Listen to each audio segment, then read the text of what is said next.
لا حول ولا قوة إلا بالله العلي العظيم. أعوذ بالله من الشيطان اللعين الرجيم. بسم الله الرحمن الرحيم. الحمد لله رب العالمين، والصلاة والسلام على أشرف الأنبياء والمرسلين. قال الله في شانه: وما أرسلناك إلا رحمة للعالمين. محبوب رب المشرقين والمغربين، وجد الحسن والحسين، المكي المدني القرشي الهاشمي المولانا أبي القاسم محمد. اللهم صل على محمد وآله الطيبين الطاهرين المعصومين المظلومين، ولعنة الله على أعدائهم وغاصبي حقوقهم ومنكري فضائلهم وعظمتهم أجمعين. أما بعد، فقد قال الله تبارك وتعالى في كتابه المجيد وفرقانه الحميد وخطابه المتين، وهو أصدق الصادقين وقوله الحق. بسم الله الرحمن الرحيم. والعصر إن الإنسان لفي خسر إلا الذين آمنوا وعملوا الصالحات وتواصوا بالحق وتواصوا بالصبر. اللهم صل على محمد. عزیزان محترم، سورہ مبارک عصر سے گفتگو کا آغاز کیا تھا، اور اپنی کم علمی کے اعتراف کے ساتھ اسی پر مسلسل آپ حضرات کی خدمت میں کچھ باتیں عرض کرنے کی کوشش کر رہا ہوں۔ ہر انسان کو اس بات کی کوشش کرنی چاہیے کہ اس کی زندگی کامیاب گزرے، چونکہ اس دنیا سے ہی آخرت کا راستہ نکلتا ہے، اور اگر انسان دنیا میں کامیاب ہو گیا ظاہری طور پر، لیکن آخرت کو نہ بنا سکا، تو پھر وہ انسان کامیاب نہیں ہے۔ اس لیے کہ جو یہاں کی زندگی ہے وہ بہت تھوڑی ہے، بہت محدود ہے، بہت چھوٹی ہے۔ یعنی اگر ہم اس زندگی سے اس کا تقابل کریں، کمپیئر کریں، تو یہ ایک خواب جیسا ہے کہ ہم نے خواب دیکھا اور بس ختم ہو گیا۔ لہٰذا ہمیں اس زندگی سے اس زندگی کی کامیابی کا راستہ نکالنا ہے۔ وہ راستہ کیا ہے؟ اللہ سبحانہ و تعالیٰ نے فرمایا: والعصر ان الانسان لفی خسر۔ زمانے کی قسم، انسان نقصان میں ہے، گھاٹے میں ہے، خسارے میں ہے۔ الا الذین آمنوا وعملوا الصالحات، سوائے ان لوگوں کے کہ جو ایمان لائے ہیں اور نیک اعمال انجام دیتے ہیں۔ وتواصوا بالحق وتواصوا بالصبر، اور جو حق کی وصیت کرتے ہیں اور صبر کی وصیت کرتے ہیں۔ لہٰذا اس زندگی میں ہم جو بھی عمل کریں، اس عمل کرنے میں ہمیں اس بات کا خیال رکھنا چاہیے کہ وہ عمل ایمان کے خلاف نہ ہو، وہ اعمال صالح کے خلاف نہ ہو، حق کے اگینسٹ نہ ہو، اور صبر سے الگ نہ ہو۔ تبھی ہم کامیاب ہو سکتے ہیں، ہماری کامیابی جبھی مکمل ہے۔ اب ایمان کس کے اوپر لانا ہے؟ سب سے پہلے اس خالق کے اوپر ایمان لانا ہے جس نے ہم کو پیدا کیا ہے، جو ہم کو رزق دیتا ہے، جو ہماری شے رگ سے بھی زیادہ ہم سے قریب ہے۔ اس خدا کا ہمیں شکر بھی ادا کرنا چاہیے، اس پر ایمان بھی رکھنا چاہیے، اور اس سے غافل بھی نہیں ہونا چاہیے۔ کس طریقے سے اس پر ایمان رکھیں؟ جو اس پر ایمان رکھنے کا حق ہے، اس کو ایک سمجھیں، اس کا کسی کو شریک نہ بنائیں، اور اس نے جو ہمیں حکم دیا ہے، جو احکامات ہمارے لیے نافذ کیے ہیں، ہم ان کے اوپر عمل کریں۔ اس کے بعد دوسری منزل آتی ہے کہ کوئی اللہ کے اور ہمارے درمیان میں ایک رابطہ، ایک وسیلہ، ایک ارتباط ہونا چاہیے جو اللہ سبحانہ و تعالیٰ کی باتوں کو ہم تک پہنچائے، جسے شریعت کی اصطلاح میں رسالت کہتے ہیں، نبوت کہتے ہیں۔ اب چونکہ ہمارے رسول آخری رسول ہیں، ان کے بعد کوئی نبی آنے والا نہیں ہے،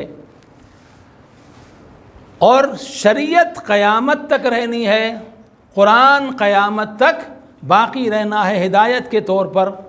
لہٰذا کوئی ہادی اور کوئی رہبر ایسا ہونا چاہیے کہ جو رسول اللہ کے بعد رسول اللہ کی تعلیمات کو، رسول اللہ کی سنت کو اور اللہ کے دین کی تعلیمات کو ہم تک پہنچائے، اسی کو امامت کہتے ہیں۔ اور اس رہبر اور اس ہادی کو معصوم بھی ہونا چاہیے، اس لیے کہ اگر وہ عصمت سے خالی ہوگا تو اس سے خطا کا امکان ہوگا۔ ہو سکتا ہے کہ وہ کچھ اور کہہ رہا ہو اور وہ کہنا کچھ اور چاہ رہا ہو، یعنی باتوں میں تبدیلی ہو سکتی ہے۔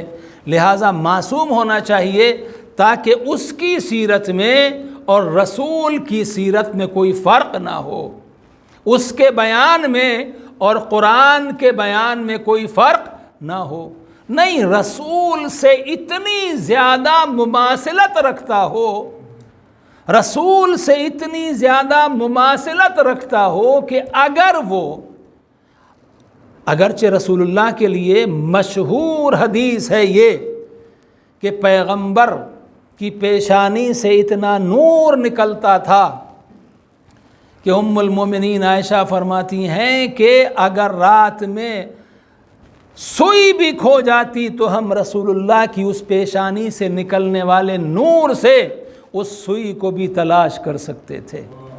تو اب رسول اللہ کا جو جانشین ہو، جو رسول اللہ کا نائب ہے، وہ ایسا ہونا چاہیے کہ اگر وہ بستر رسالت پر چادر اوڑھ کے سو جائے تو جو کفار چاروں طرف کھڑے ہوئے ہیں وہ یہ نہ سمجھیں کہ کوئی اور سو رہا ہے، بلکہ یہ سمجھیں کہ نبی سو رہا ہے، نبی سو رہا ہے۔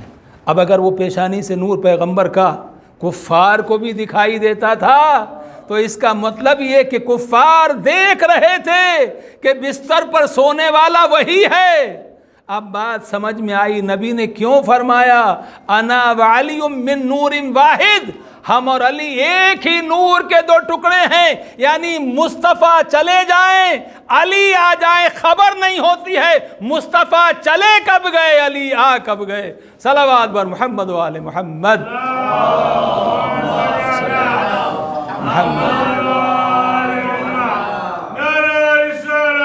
یا رسول تو عزیزان محترم، یہ جو ہیں ان کے اوپر ایمان۔ اب یہ ایمان کا مطلب صرف تعریف کرنا نہیں ہے، ورنہ اگر آپ دیکھیں گے تو ایک دن ایسا بھی ہوا تھا کہ جب امیر شام نے، جو مولا علی علیہ السلام کا کھلا ہوا دشمن تھا، اس نے عمرو عاص سے کہا کہ آؤ آج ہم علی ابن علی ابی طالب کی شان میں کوئی شعر کہتے ہیں، تو معاویہ نے بھی شعر کہا، اس کے بعد عمرو عاص نے شعر کہا، اور اس کے بعد یزید نے شعر کہا۔ کس کی شان میں؟ مولا علی علیہ السلام کی شان میں۔ اور معاویہ نے جو شعر کہا اس کا یعنی مختصر الفاظ میں اس کا ترجمہ یہ ہے کہ وصی رسول کی شان ایسی ہے تمام کائنات کے سامنے کہ ہم سب جیسے زمین ہو اور وصی مصطفیٰ آسمان ہو، وصی مصطفیٰ آسمان ہو، لیکن یہ جانتے ہوئے کہ وہ آسمان ہے ہم زمین ہے پھر بھی مقابلے میں آ گیا، تو اب یہ تعریف کرنا کام نہیں آئے گا، بلکہ معرفت امام ہونی چاہیے، اور پھر جو امام علیہ السلام حکم دیں اس کے اوپر عمل کرنا چاہیے۔ اب جو امام کی منزل کو سمجھے، کیا وہ امام سے جنگ کرنے کے لیے آئے گا؟ بھئی مسلمانوں میں اور ہم میں فرق تو یہی ہے کہ وہ ادھر بھی گھوم جاتے ہیں ادھر بھی گھوم جاتے ہیں، ہم نہ ادھر گھومتے ہیں نہ ادھر گھومتے، ہم سیدھے راستے پر چلتے ہیں، جسے عبداللہ ابن عباس نے کہا ہم پڑھتے تھے اہدنا الصراط العلی المستقیم، پروردگار ہمیں علی کے سیدھے راستے پر ثابت قدم رکھ۔ صلوات بر محمد و آل محمد۔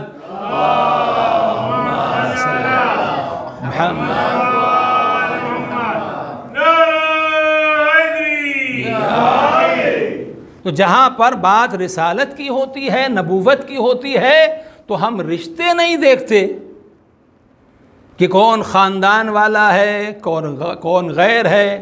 ابو لہب چچا ہوتا ہے لیکن لعنت کرتے ہیں، سلمان فارس کے رہنے والے ہیں لیکن سلام کرتے ہیں۔ تو یہاں ہمارے یہاں مسئلہ یہ نہیں ہے کہ کون ہے کون نہیں ہے، سوال یہ جو بھی ہو اگر ان کے وفادار ہو تو ہمارے سر کا تاج ہو، اور اگر ان کے دشمن ہو تو ہمارا تم سے کوئی واسطہ نہیں ہے۔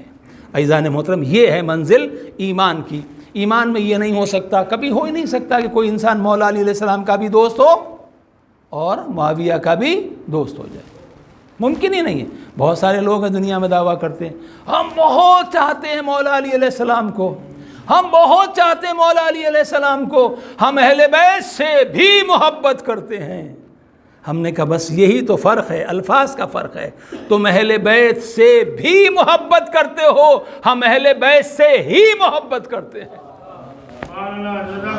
ہم اہل بیت سے ہی محبت کرتے ہیں، جو ان کا ہو جاتا ہے وہ ہماری آنکھوں کا نور ہو جاتا ہے، جو ان سے دور ہو جاتا ہے ہمارا ان سے کوئی واسطہ نہیں ہوتا ہے۔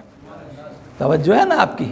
تو بھائی سوال یہ ہے کہ، اور یہ ہمارے لیے بھی بات اپلائی کرتی ہے، صرف غوروں کے لیے نہیں، کہ اگر ہم دعویٰ محبت کا کرتے ہیں تو ہمارا کردار بھی، ہمارے کردار سے بھی اس کی کچھ بو تو آنی چاہیے، کچھ تو خوشبو آنی چاہیے، کہ جو دوسرے لوگ ہیں اور ہم ہیں تو ہمارے کردار میں اور ان کے کردار میں کچھ تو فرق ہو، لوگوں کو معلوم ہو کہ یہ علی والا ہے، یہ علی والا ہے، ہمیں کہنے کی ضرورت نہ ہو، بلکہ ہمارا کردار پکار کے ہم جہاں پر رہیں انسان کہے نہیں پیسے کا معاملہ، کیش کا معاملہ ہے، اسے بٹھا دو، یہ علی والا ہے، کبھی خیانت نہیں کرے گا۔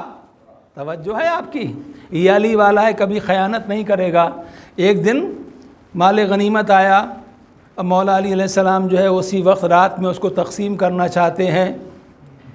مولا کا طریقہ کیا تھا کہ جو مال غنیمت آتا تھا اس کو تقسیم کرنے کے بعد وہ جو خزانہ تھا اس کو صاف کرنے کے بعد، اس میں جھاڑو لگانے کے بعد مولا 2 رکعت نماز پڑھتے تھے، اس کے بعد پھر گھر تشریف لے جاتے تھے سونے کے لیے۔ ایک مرتبہ مال غنیمت آیا، زیادہ مال تھا بانٹنے میں، تو کسی نے، مولا کا جو ساتھی تھا اس نے کہا مولا مال زیادہ ہے، دیر ہو چکی ہے، تو ایسا کریں کہ کل تقسیم کر دیں گے، صبح کو تقسیم کر دیں گے۔ امام نے کہا تم گارنٹی لیتے ہو کہ میں کل تک زندہ رہوں گا؟ توجہ ہے آپ کی؟ تم گارنٹی لیتے ہو کہ کل تک میں زندہ رہوں؟ میں اس وقت تک سو نہیں سکتا جب تک کہ بیت المال میں 1 پائی بھی موجود ہے، اور مولا نے سب کچھ دے دیا۔ تو یہ مولا علیہ السلام کی سیرت ہے کہ جس کا حق ہے اس تک پہنچا دو جتنی جلدی ہو سکے۔ تو کم سے کم جو علی والے ہیں ان پر لوگوں کو اتنا بھروسہ ہونا چاہیے کہ یہ مولا علی کا ماننے والا ہے، کچھ ہیر پھیر نہیں کرے گا۔ لیکن معاملہ جو ہے وہ اکثر برعکس نظر آتا ہے۔ دور کی بات چھوڑ دیجئے، گھروں کے اندر جھگڑا ہوتا ہے، میرے بھائی نے میری بے ایمانی کر لی، وہ میرا کھا گیا، وہ میرا لے گیا، وہ چلا گیا۔ اس کا مطلب یہ ہے کہ مولا علی علیہ السلام سے ہم نے محبت تو کی ہے لیکن معرفت کی اس منزل پر نہیں پہنچے ہیں جہاں ہم کو ہونا چاہیے۔ تو عزیزان محترم، اسلام جو ہے وہ کردار پیش کرتا ہے۔ بھائی آپ کو اگر ہم سے مقابلہ کرنا ہے، ہم نہیں کہتے، ہمارے یہاں جہاد نہیں ہے۔ یہ لوگ جو کہتے ہیں، جو فتوے نکلتے ہیں جہاد کرو جہاد کرو، کچھ ہمارے والے بھی بہک کے کہہ دیتے ہیں وہاں مسلمانوں پہ جہاد۔ ارے بھائی جہاد نہیں ہوتا، جہاد کے لیے معصوم کی اجازت شرط ہے، بغیر معصوم کے حکم کے جہاد نہیں ہو سکتا۔ آپ صرف اور صرف دفاع کر سکتے ہیں، سیلف ڈیفینس۔ کوئی مجھے مارنے کے لیے آ رہا ہے، کوئی میرے ملک پہ حملہ کر رہا ہے، میں اپنے بچاؤ کے لیے اس پہ، لیکن یہ کہ اس کو قبضہ کر لو، وہاں قبضہ کر لو۔ اچھا ایک بات آ گئی، آپ سن رہے ہیں غور سے، تو میں عرض کیے دیتا ہوں، ایک بات کا پرچار بہت زیادہ کیا گیا، بہت توجہ کیجیے گا، بہت پرچار کیا گیا، اور دیکھیے ایک جھوٹ کو اگر بار بار بار بار بار بار ریپیٹ کیا جائے تو وہ جھوٹ سچ لگنے لگتا ہے۔ پرچار کیا کیا گیا کہ بھئی ٹھیک ہے، مولا علی علیہ السلام بہت بہادر تھے، ان سے بڑا کوئی بہادر نہیں تھا، بہت بڑے عالم تھے، ان سے بڑا کوئی عالم نہیں تھا، ساری باتیں ہم نے مان لیں، لیکن مولا علی علیہ السلام کی خلافت کے زمانے میں جو مملکت اسلامی تھی، جو اسلامی حکومت تھی، اس میں وسعت نہیں ہوئی، وہ حکومت کہیں آگے بڑھی نہیں، مولا علی نے دوسرے ملکوں پر قبضہ نہیں کیا۔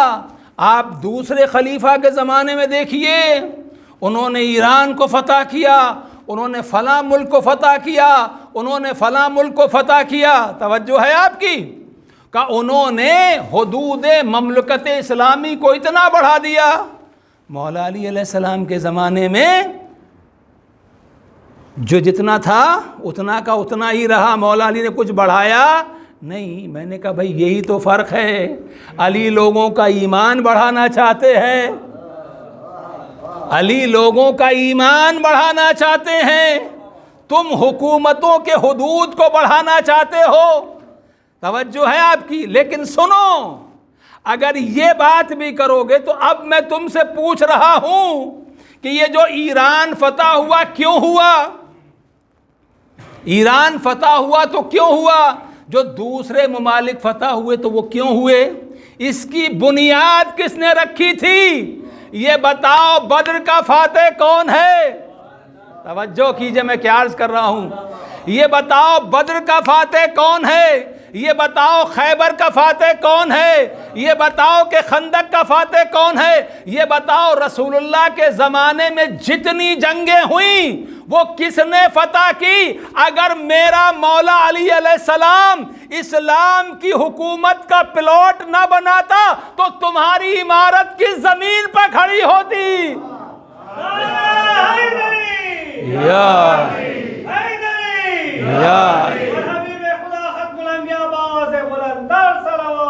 اللہم صلی علی محمد۔ یہ تم جو وسعت کی بات کرتے، تم نے وسعت کسے دی؟ ارے خندق میں اگر مولا علی عمرو کو قتل نہ کرتے تو اسلام تو اسی دن ختم ہونے والا تھا۔ یہ جو کچھ بھی بنایا مولا علی علیہ السلام نے۔ لیکن ہاں یہ بات ہے کہ اب وہ جو زمانہ تھا جب اسلام پر حملے ہو رہے تھے تو مولا علی علیہ السلام فاتح بن کے کھڑے ہوئے تھے۔ اب جب اس کے بعد مسلمان اتنے سارے ہو گئے، اب مولا علی علیہ السلام کی ذمہ داری تھی کہ مسلمانوں کو مسلمان بنایا جائے۔ یہ جو کلمہ پڑھ رہے ہیں نا، یہ کلمہ جو زبان پہ ہے وہ دل تک اتر جائے۔ مولا علی علیہ السلام کا کام یہی تھا، اسی لیے مولا کی تلوار چلی تو کس کے اوپر چلی؟ ان لوگوں پر چلی جو کلمہ پڑھ رہے تھے، جو اپنے آپ کو مسلمان کہہ رہے تھے۔ کیوں؟ اس لیے کہ وہ اسلام کی تصویر کو مسخ کرنا چاہتے تھے، بدلنا چاہتے تھے۔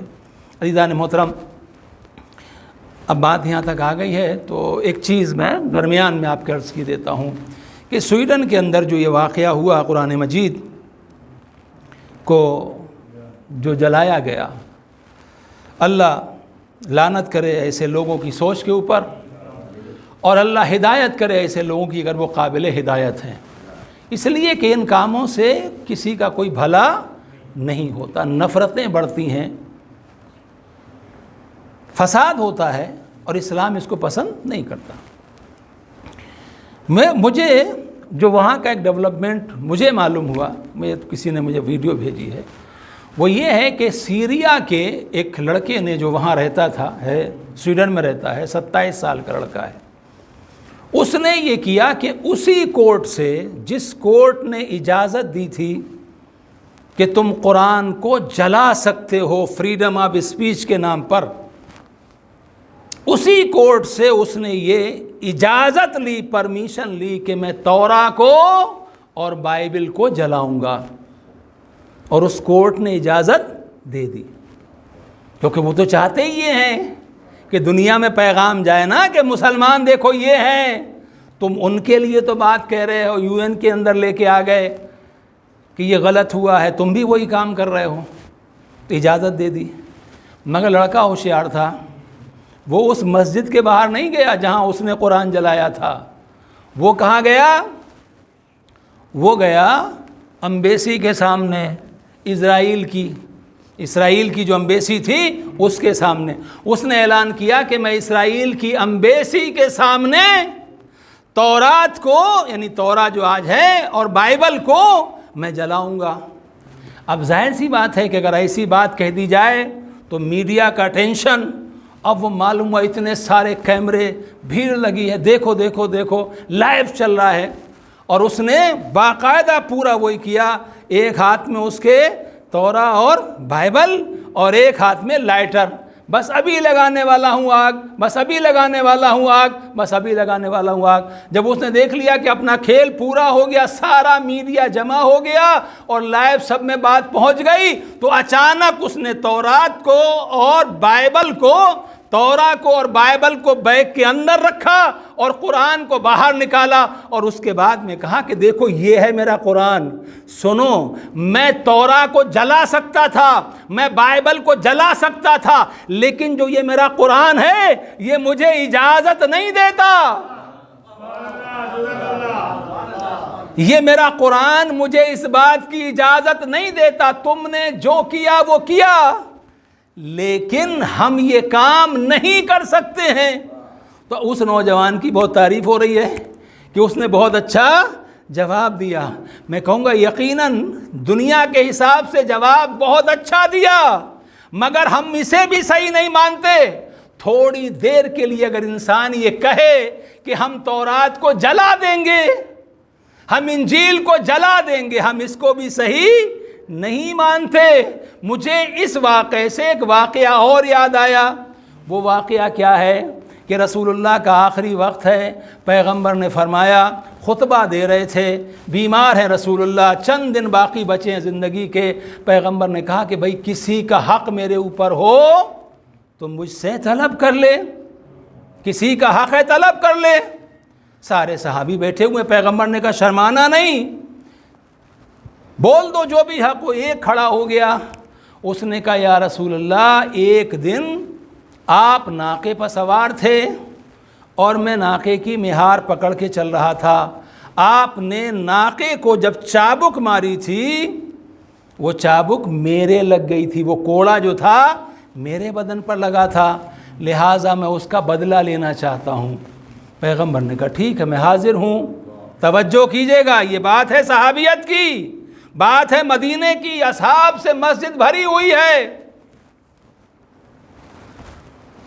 پیغمبر نے کہا ٹھیک ہے بدلہ، کہا نہیں ایسے نہیں، جب آپ نے کوڑا مارا تھا ناقے کی اور میرے لگا تھا، اس وقت میرے بدن کے اوپر قمیص نہیں تھی، پیراہن نہیں تھا، تو میری ننگی پیٹھ کے اوپر کوڑا آپ کا لگا تھا، لہٰذا آپ بھی اپنا پیراہن اتاریے۔ اب ظاہر سی بات ہے کہ وہ جو ایسا ماحول ہو تو اصحاب میں کوئی ادھر سے غصے میں آگے بڑھا، کوئی اتنی ہمت کیسے، اتنی مجال کیسے۔ دیکھیے یہ ہے سرکار رسالت معاب کی بارگاہ، کہ جہاں پر ایک انسان یہ کہہ رہا، لوگ تھوڑا سا، پیغمبر نے سب کو اشارہ کیا نہیں خاموش، اس کا حق ہے، بنتا ہے، ٹھیک ہے۔ کوڑا منگایا گیا، جناب زہرا کو معلوم ہوا، گریہ کرنا شروع کر دیا۔ امام حسن کو بھیجا، جاؤ، کہنا نانا کے کوڑا مت مارنا، میرے کوڑا مارو۔ امام حسین سے کہا تم جاؤ۔ یہ باتیں چل رہی ہیں۔ اب سارا مجمع دیکھ رہا ہے، اور رسول اللہ نے ایک مرتبہ پیراہن اتارا، صحابی آگے بڑھا، اور بڑھنے کے بعد جب رسول اللہ کے قریب گیا، ایک مرتبہ جلدی سے وہ جو رسول اللہ کی دوش پر مہر نبوت تھی، مہر نبوت یعنی سیل جو تھی نبوت کی، اس کو چوم لیا اور کہا رسول اللہ معاف کیجیے گا، میرا مقصد یہ نہیں تھا کہ میں آپ کو کوڑا ماروں، میں نے یہ سنا تھا کہ جو مہر نبوت کی زیارت کر لے وہ جنتی ہو جائے گا، لہذا جنت کے اشتیاق میں نے یہ گستاخی کی۔ میں نے کہا اگر مجھ جیسا گنہگار انسان یہ کہتا ہے کہ اگر تجھے جنت چاہیے تھی تو رسول اللہ کو قدموں کو پکڑنے کی ضرورت تھی، رسول کے قدموں کو پکڑنے کی ضرورت تھی، مہر نبوت کو چومنے کی ضرورت نہیں تھی۔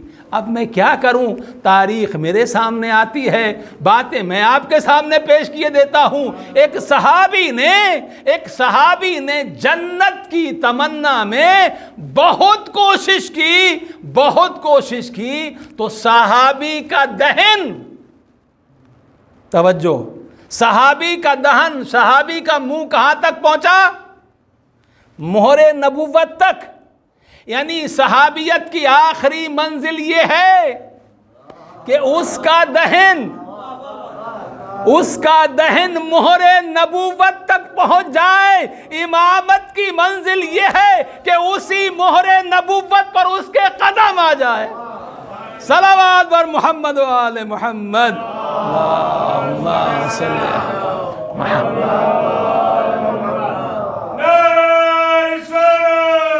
یا رسول اللہ، یا علی۔ اب یہ منزل ہے اور ایک بار کی بات نہیں ہے، کبھی مولا علی بلند ہوتے ہیں، کبھی حسن مجتبیٰ بلند ہوتے ہیں، کبھی حسین شہید کربلا بلند ہوتے ہیں، دنیا کو بتا رہے ہیں کہ دیکھو پہچانو امامت کی منزل کیا ہے، امامت کی شان کیا ہے۔ عزیزان محترم، اب چونکہ میں نے کہا نہیں کچھ اعمال صالح کے بارے میں بات ہو، جلدی سے 2-3 باتیں عرض کر کے اور آپ کی زحمت کو تمام کر رہا ہوں، لیکن یاد رکھیے گا کہ ہمارے اندر ہمارے دل کتنے سافٹ ہونے چاہیے، کتنے نرم ہونے چاہیے۔ قرآن مجید اپنے حبیب احمد مجتبیٰ محمد مصطفیٰ صلی اللہ علیہ وآلہ وسلم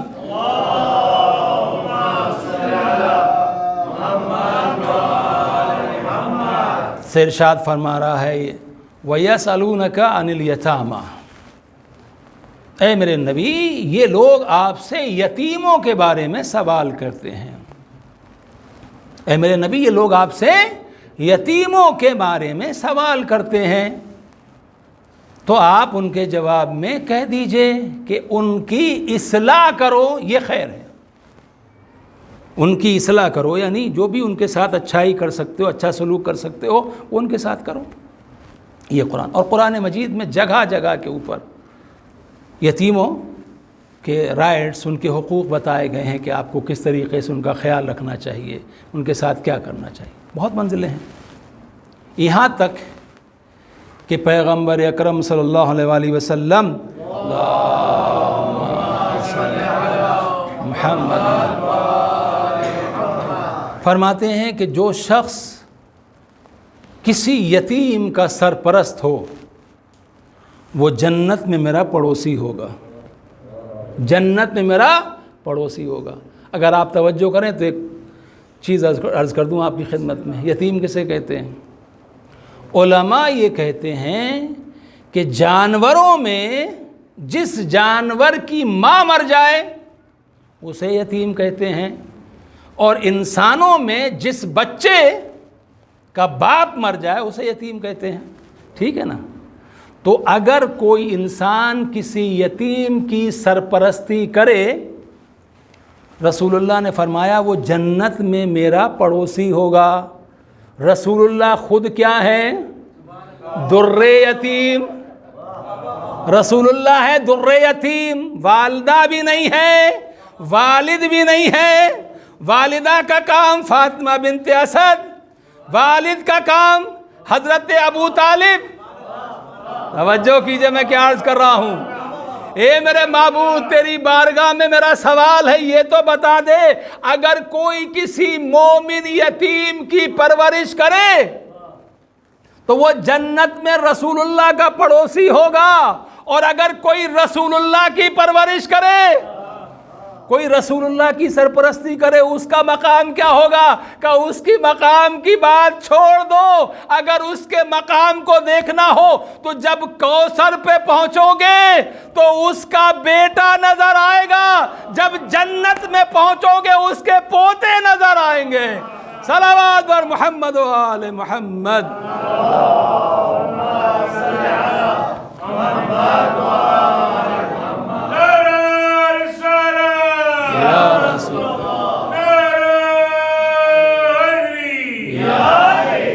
بہو سید نساء عالمین، بیٹا ساقی کوثر، پوتے سید شباب اہل الجنہ، جنت میں جانے والوں کے سب کے سردار۔ اب جو ان کا محترم ہو اسے ابو طالب کہتے ہیں۔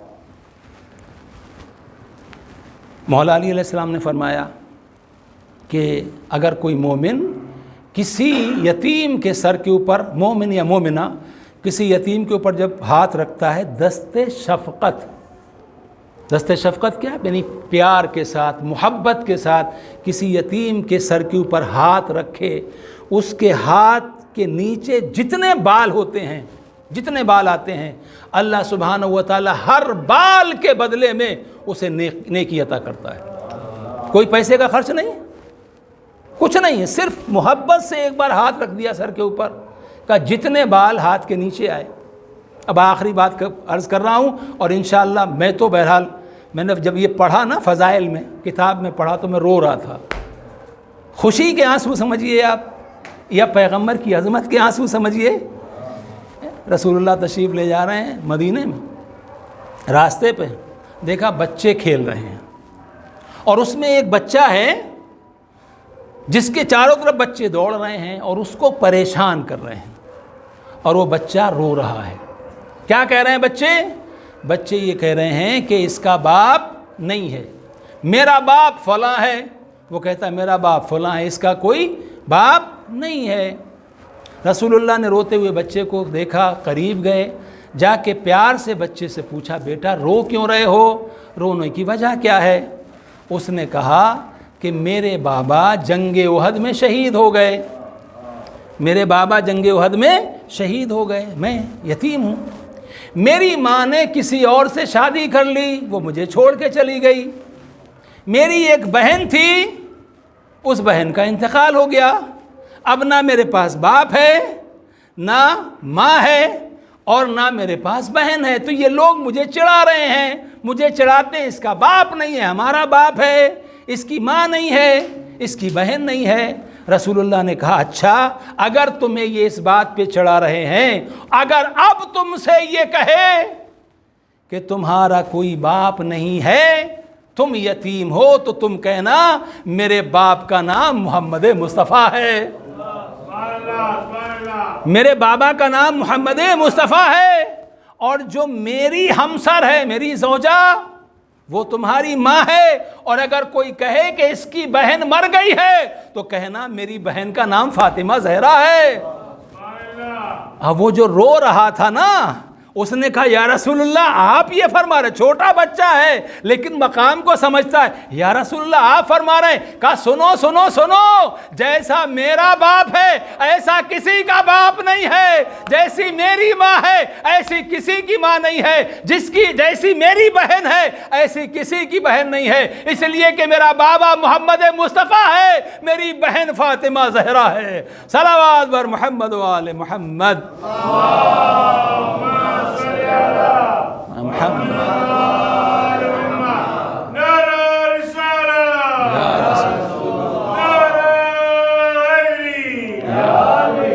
اور صرف زبان سے نہیں کہا بلکہ پیغمبر گھر لے کے آئے اور جناب فاطمہ زہرا صلوات اللہ علیہا سے کہا یہ تمہارا بھائی ہے، اس کا خیال رکھو۔ شہزادی نے اس کو اچھے کپڑے پہنائے اور اس کا خیال رکھا جیسے کہ بھائی کا خیال رکھا جاتا ہے۔ یہ منزل ہے یتیموں کی۔ اب مجلس تمام ہے، آخری فقرہ سن لیجئے، اور وہ یہ ہے کہ مولا علی علیہ السلام، باتیں بہت ہیں لیکن وقت نہیں ہے، مولا علی علیہ السلام کوفے میں جب جاتے تھے نا رات میں مدد کرنے کے لیے کسی یتیم کے پاس، اور روایت یہ کہتی صرف مسلمانوں کے ہاں نہیں بلکہ جو بھی یتیم تھا چاہے وہ عیسائی ہو چاہے یہودی ہو، اور جا کے کہتے تھے کہ بیٹا تمہارا باپ انتقال کر گیا؟ کہاں؟ کہا دیکھو اگر اب تم سے کوئی کہے کہ یہ یتیم ہے تو کہنا نہیں میں یتیم نہیں ہوں، میرے بابا کا نام علی ہے، میرے بابا کا نام علی ہے۔ عزیزان محترم، آپ سمجھ گئے ہوں گے کہ یہ میں نے بات آپ کی خدمت میں کس لیے عرض کی ہے۔ آج آپ کو ایک یتیم کا ماتم کرنا ہے، ایک یتیم کا ماتم کرنا ہے۔ اور وہ یتیم کیسا تھا؟ میرے بچے سامنے بیٹھے ہوئے ہیں، بچوں تم بھی غور سے سنا کرو اور ان باتوں کو اپنے دل تک لے کے جاؤ۔ جب دل تک لے کے جاؤ گے چوٹ لگے گی، آنسو باہر آئیں گے، جناب زہرا کی دعائیں ملیں گی، تمہاری زندگی بھی کامیاب ہوگی، تمہاری آخرت بھی کامیاب ہوگی۔ جناب قاسم کا سن کتنا تھا؟ ایج کتنی تھی جناب قاسم کی؟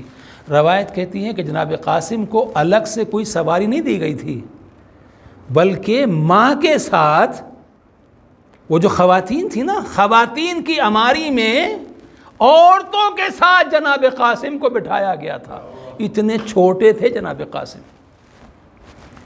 اور اس کے بعد آ گئے کربلا میں۔ کربلا میں آنے کے بعد آج 7 محرم کی شب ہے۔ 7ویں محرم وہ ہے کہ جس میں جب سے امام حسین علیہ السلام کے اوپر پانی بند کر دیا گیا تھا، اور حالات بہت زیادہ بدل چکے تھے کربلا کے۔ تاریخیں گزرتی رہیں، شب عاشور آئی، امام نے اپنے اصحاب کو جمع کیا اور اس کے بعد میں کہا میرے جانثارو، اے میرے فدائیو، جاؤ، چلے جاؤ۔ نہیں گیا کوئی۔ امام نے کہا میں چراغ کو بجھائے دیتا ہوں، چلے جاؤ۔ پھر بھی کوئی نہیں گیا۔ وہ ساری روایت انشاءاللہ شب عاشور میں عرض کروں گا۔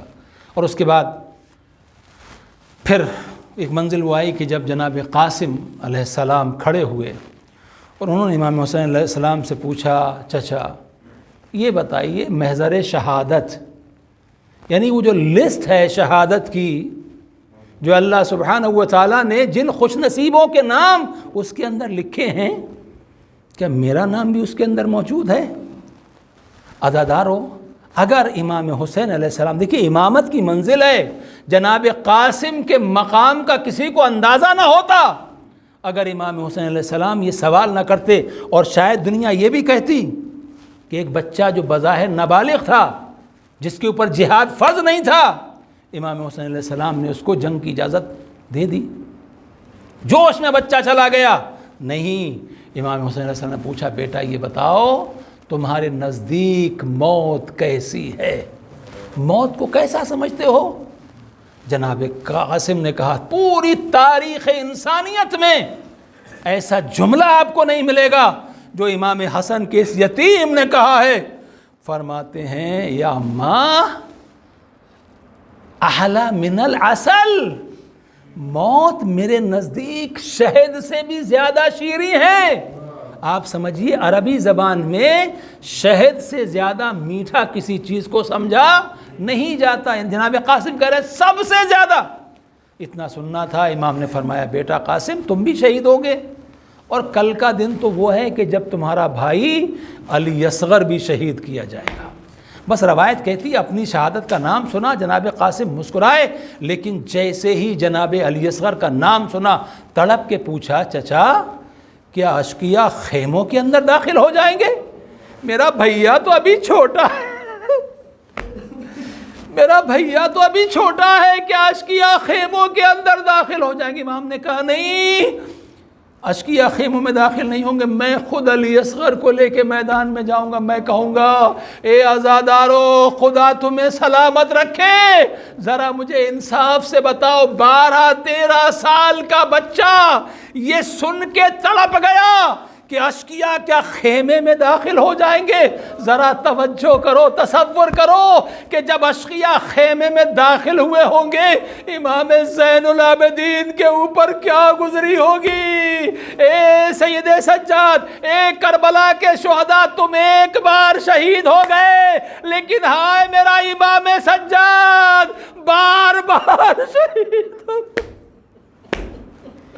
بار بار شہید ہو رہے، جو منزل نگاہوں کے سامنے آ رہی ہے۔ اور اس کے بعد روایت کہتی ہے کہ اب جناب ام فروا اپنے لال سے کہہ رہی ہے بیٹا کل قربانی کا دن ہے، سب مائیں اپنے بچوں کو قربان کریں گی، میرے لال تم اپنی جان کو اپنے آقا پر قربان کر دینا۔ روایات میں کچھ روایات میں ہے کہ امام حسن علیہ السلام کے 4 بیٹے کربلا کے اندر شہید ہوئے، کچھ روایات میں ہے 5 بیٹے شہید ہوئے۔ ایک جو حسن مثنیٰ تھے وہ بہت زیادہ زخمی ہو گئے تھے اور لوگوں نے ان کو یہ سمجھ کے کہ یہ شہید ہو گئے چھوڑ دیا، بعد میں ان کو اللہ نے زندگی دی، وہ بچ گئے، ان کی نسل چلی۔ جناب قاسم اب صبح ہوئی نمودار، جناب قاسم بار بار جاتے ہیں، امام حسین علیہ السلام سے کہتے چچا اجازت دے دیجئے، چچا اجازت دے دیجئے، امام منع کر دیتے ہیں، قاسم واپس چلے جاتے ہیں۔ وقت گزرتا رہا، جناب قاسم کی بے چینی بڑھ رہی ہے، امام حسین علیہ السلام جناب قاسم سے انکار کر دیتے ہیں، اور اس کے بعد ایک منزل وہ آئی کہ آ کے خیمے میں بیٹھ گئے اور بیٹھ کے رونا شروع کر دیا۔ ماں نے پوچھا بیٹا رو کیوں رہے ہو؟ رونے کی وجہ کیا ہے؟ کہ اماں پہلے یتیم ہو چکا تھا، ایک سعادت نصیب ہو سکتی تھی، مولا پہ جان کو قربان کر دوں، امو اجازت نہیں دے رہے ہیں۔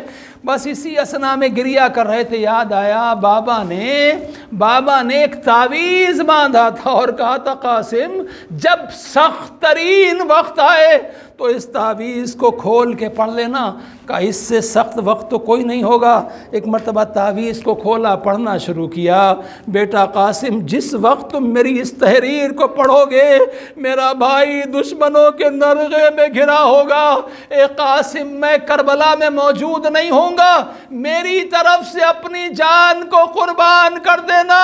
اور امام حسین کے لیے لکھا تھا بھیا میرے قاسم کو میری طرف سے قبول کر لینا۔ جناب قاسم نے خط کو لیا اور اس کے بعد مسکراتے ہوئے امام حسین علیہ السلام کی خدمت میں پہنچے، چچا ذرا اس خط کو پڑھ لیجئے۔ امام نے خط کو دیکھا، بھائی کی تحریر کو آنکھوں سے لگایا، خط کو پڑھنا شروع کیا، امام کی آنکھوں سے آنسو جاری ہے، روتے جاتے ہیں، اور اس کے بعد فرماتے قاسم یہ بھیا کا خط لے کے آئے ہو یا اپنی موت کا پروانہ لے کر آئے ہو؟ عزادارو امام حسین علیہ السلام نے اس کے بعد بھی جناب قاسم کو اجازت نہیں دی۔ اب روایت کہتی ہے کہ جناب قاسم آگے بڑھے اور بڑھنے کے بعد ایک مرتبہ کبھی امام حسین کے ہاتھوں کو چومتے ہیں، کبھی قدموں کو چومتے ہیں، بار بار کہتے امو اجازت دے دیجئے، امو اجازت دے دیجئے۔ ایک مرتبہ روایت نے کہا امام آگے بڑھے، قاسم کو سینے سے لگایا اور اس کے بعد اتنا روئے کہ زمین پر غش کھا کے گر گئے۔ اے عزادارو جب کسی کو غش آتا ہے تو اسے پانی کے چھینٹے دیے جاتے ہیں، ارے کون ہے جو امام کے چہرے پر پانی کے چھینٹے دے؟ اس کے بعد ہوش آیا، پھر رونے لگے۔ اب اس کے بعد کہتے ہیں اچھا اپنی اماں سے اجازت لے کے آ جاؤ۔ خیمے کے اندر سے آواز آئی مولا ایک بیوہ کا نذرانہ ہے، اسے قبول کر لیجئے۔ امام نے جناب قاسم کو اب تیار کرنا چاہتے ہیں، لیکن تیار کیسے کرے؟ کوئی خود ایسا نہیں ہے جو جناب قاسم کے سر پہ آ سکے، کوئی زرہ ایسی نہیں ہے جو جناب قاسم کے بدن پہ آ سکے۔ ایک پتلا سا کرتا جناب قاسم قمیص پہنے ہوئے ہے، امام نے امامہ لیا، امامہ چھوٹا سا سر پہ رکھا، تحت الحنک کو نکالا۔ آپ جانتے ہیں نا میت کے تحت الحنک کو نکالا جاتا ہے، دونوں طرف تحت الحنک کو نکالا۔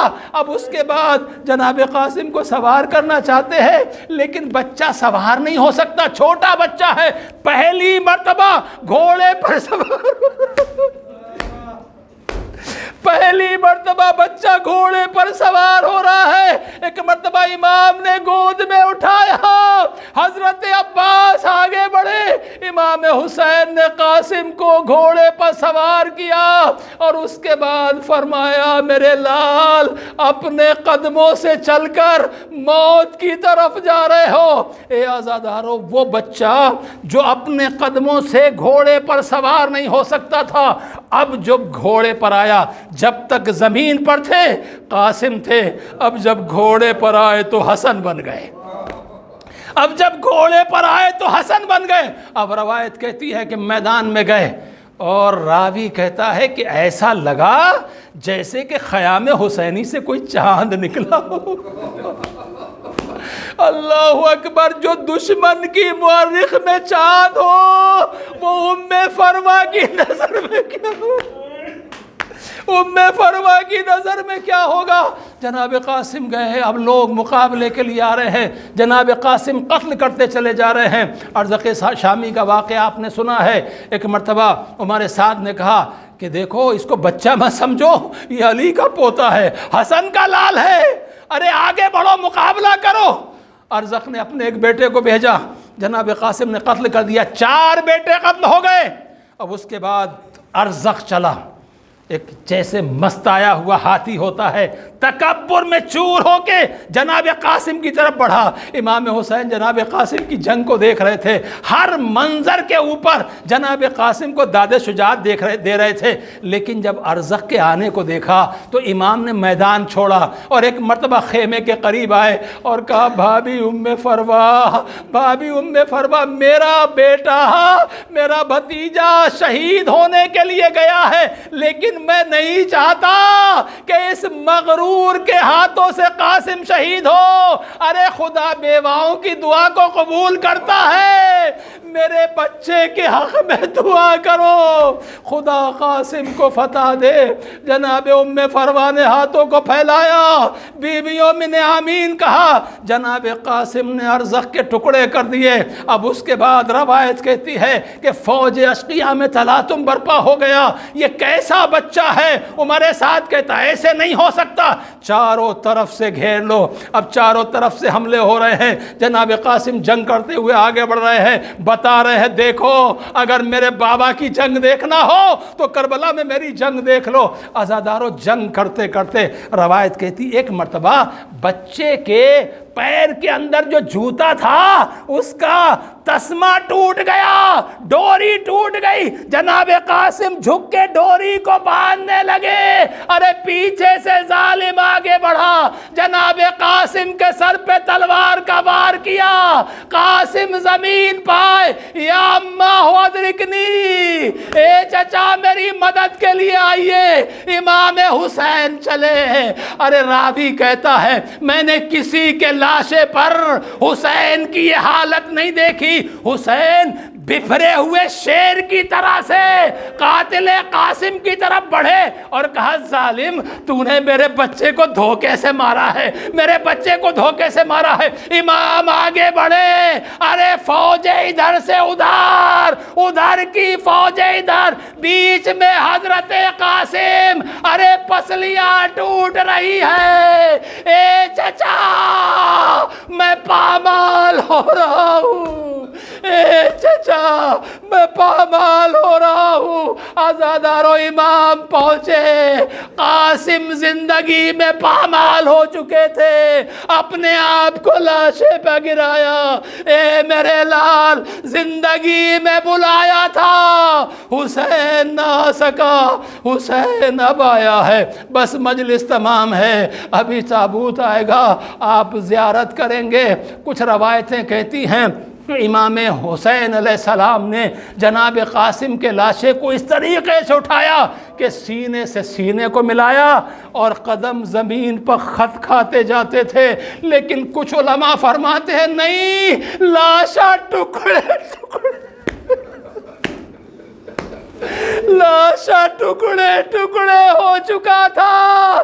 امام چاہتے تھے اٹھانے کے لیے، جسم الگ ہونے لگتا تھا، ایک مرتبہ آبا کو بچھایا، قاسم کے لاشے کو رکھا، خیمے میں آئے، بھابی تیرا قاسم آ گیا، اے بھابی قاسم دنیا سے